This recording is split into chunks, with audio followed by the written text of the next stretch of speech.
Hello everyone, this is POW Weather. In this update, we're going to be talking about an enhanced risk upgrade with all three modes of severe weather, including a flood risk with a fire hose of precipitation. So if you're new to the channel, click the subscribe button and the notification bell to get all my daily updates to keep you ahead of the storm.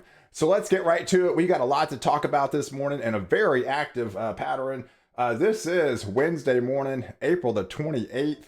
We've got tornado watches out till 10 o'clock in our far northwestern counties. There've actually been several tornado warnings already issued this morning.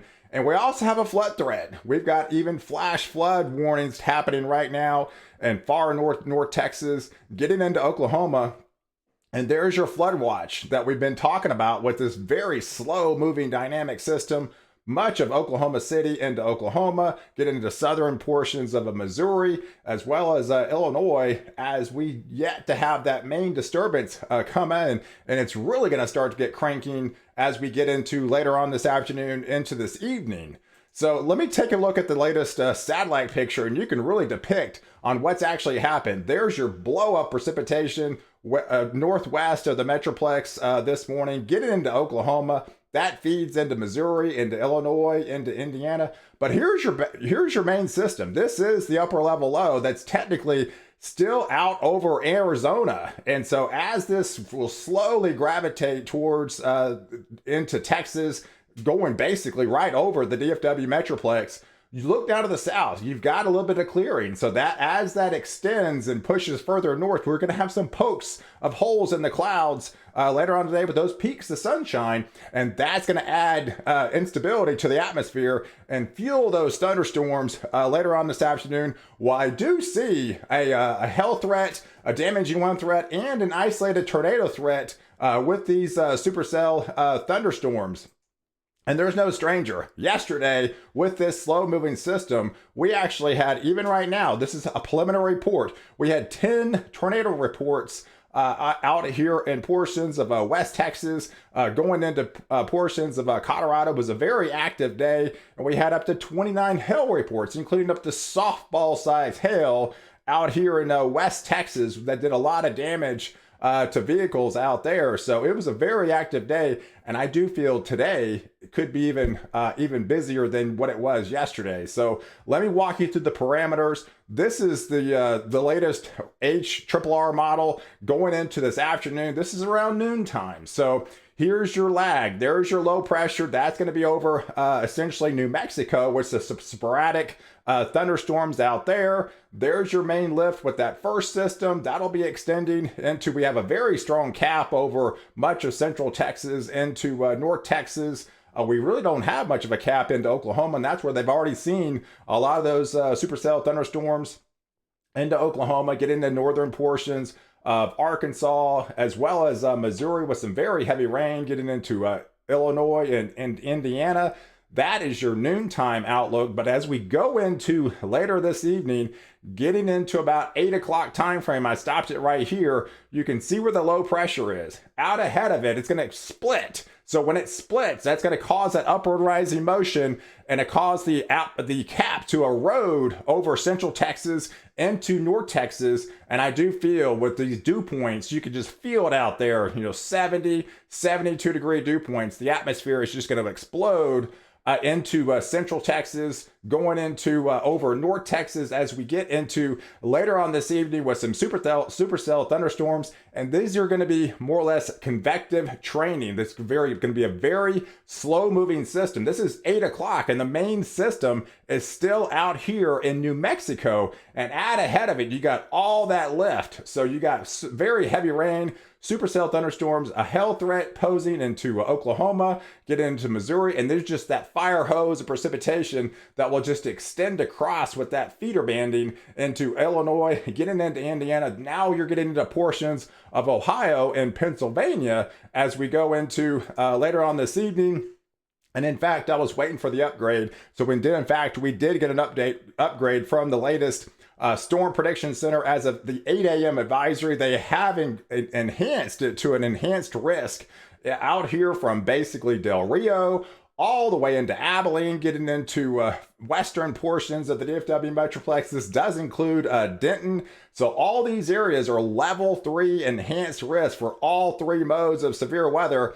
And even down into San Antonio, getting into Dallas, getting into Austin, as well as Oklahoma City, even up to Cleveland. I mean, these areas are still under that slight risk for severe weather. And you can see this severe weather extending all the way, even into a marginal risk from getting into Springfield to Illinois, Indiana, much of the Ohio Valley, into Pittsburgh. And there's going to be a little bit of a couplet here around Cleveland, getting into Buffalo, as well as Pittsburgh, where you could see a little bit more enhanced risk for severe weather later on this evening. Here's your hail threat. This is going to be one of your bigger threats out here in West Texas. I mean, look at the black dotted line of this huge swath of what they consider a hatched risk. That's the stuff they saw yesterday with that tennis ball, the baseball, up to softball size hail. All these areas are going to be under the gun with the potential of the atmosphere to produce those larger hailstones later on this evening into Del Rio, getting into Weatherford, Kerrville, Brownwood, Uvalde. All these areas in that hatched risk zone are going to be a little bit more susceptible, more probability of getting those larger hailstones. But even the more moderate risk of the enhanced risk still includes a good swath. That larger event even extends all the way into portions of Austin, getting into Waco, getting into Dallas. Much of Oklahoma, getting into Oklahoma City, including Tulsa, would be under the gun for those larger hailstones. Maybe not as the baseball type size, but still you could be, with the quarter size to $50 to golf balls type size hail. And then look at this swath. Look with that fire hose precipitation, basically from Del Rio all the way to Buffalo. I mean, this huge swath could be under the gun for a hail risk. So this is a very large system, as it's going to be coming across the U.S. later on today. There's your fire hose of precipitation. It's going to be a very slow moving system, and that's going to be your flood threat. It's going to be an overnight threat. This is at 11 o'clock this evening, just parked over North Texas with some very heavy rainfall. The water precipitation content values in this area, we're talking 2 to 3 inches potential in the atmosphere. Low 70 dew points. The atmosphere would just be prime to just very heavy rain, and we could be looking at probably flash flood watches and even flood warnings extending into portions of central Texas, getting into North Texas. That'll extend into Oklahoma.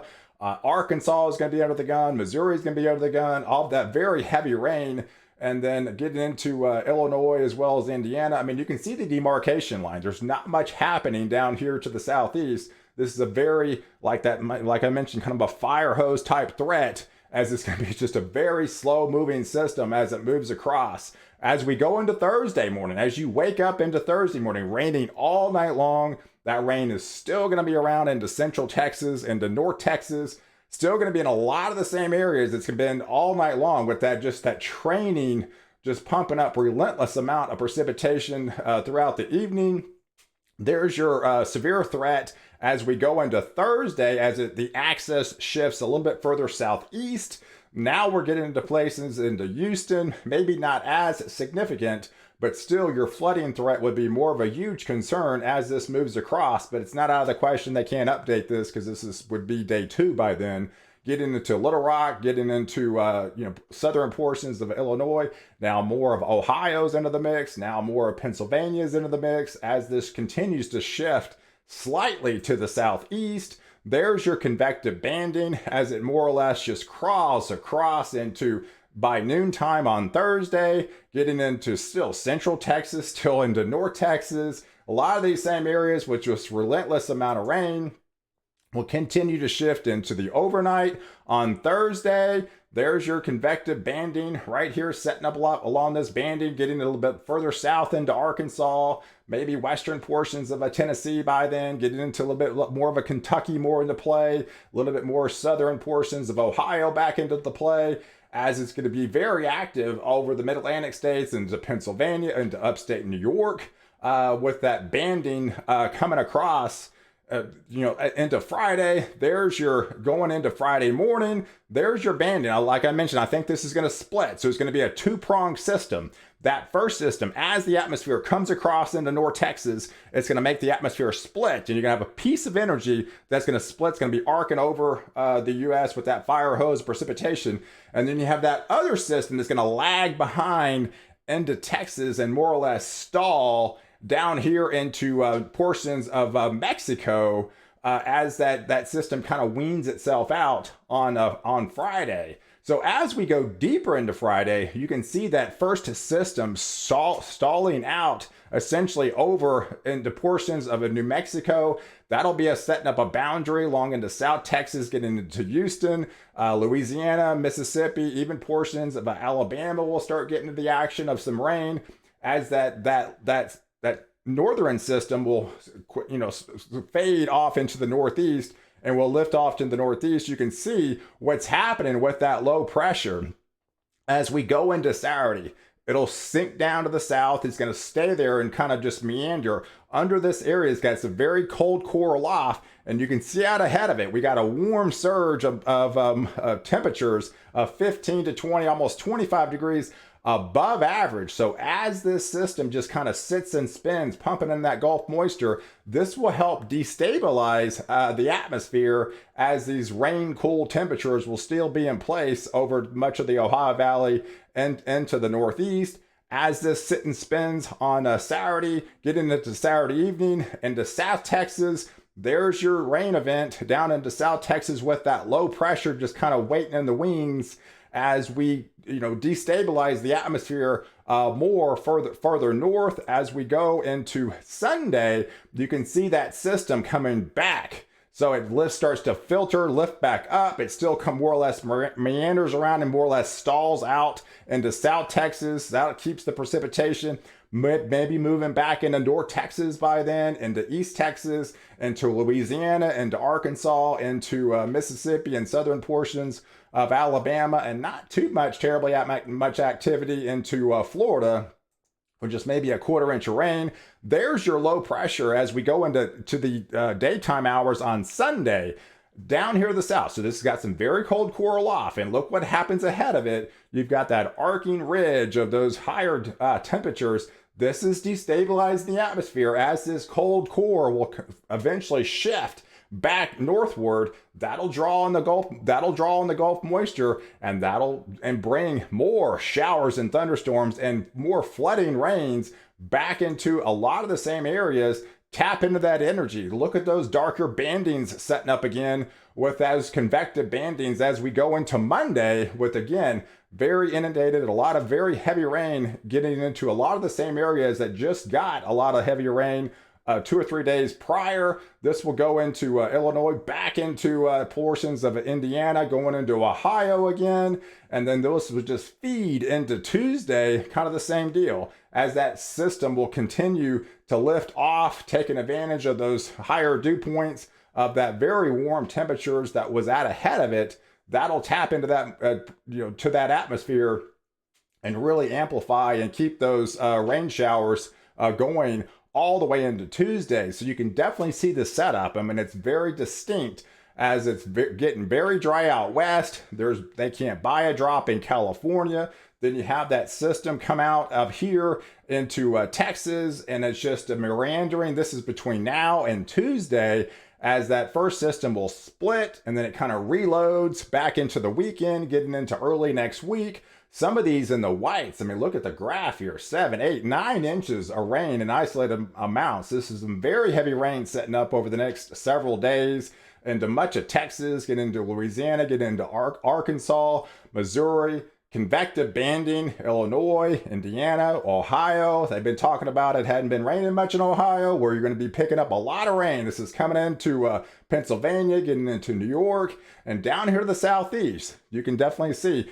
where it stalls out. It's not pushing too terribly much into Mississippi, not getting much in the action, and into Alabama. It's going to be very dry, and especially as you get into Georgia, into the Carolinas, into Virginia. I don't really see much of anything as you go into New Jersey over the next week from this system, as it's going to be a very convective, solid fire hose effect over a good chunk of Texas, getting into the central part and going into the Ohio Valley, getting into the mid-Atlantic states. So, man, we got a lot to talk about this morning, so I appreciate y'all staying with me. Definitely stay weather aware this evening. This is going to be an overnight threat going into Wednesday, tonight. So keep your NOAA weather radios handy, and I appreciate you guys watching. Be sure to like this video. Definitely leave your comments below, and don't forget to subscribe to my channel to catch the latest update where I protect you before and after the storm.